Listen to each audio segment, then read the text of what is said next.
Assalamualaikum everyone! How are you? Ayan, nagpalukulo pala ako ng ginger. Tapos nilagyan ko yan ng lemon at saka honey.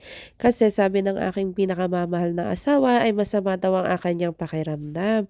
Kaya ayan, ginawaan ko siya. Bakit malungkot ang asawa ko? Kasi masama pakiramdam niya. Kaya ayan, pinainom ko siya niyan. Hindi ko na kasi siya pinapainom ng gamot, yung artificial medicine ba. Kaya ayan, ganyan na lang ginagawa ko.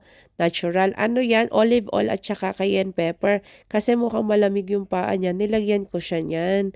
Ayan, tas binalutan ko siya ng plastic. Maganda yan sa katawan. Ganyan, pang cool down ba ng body.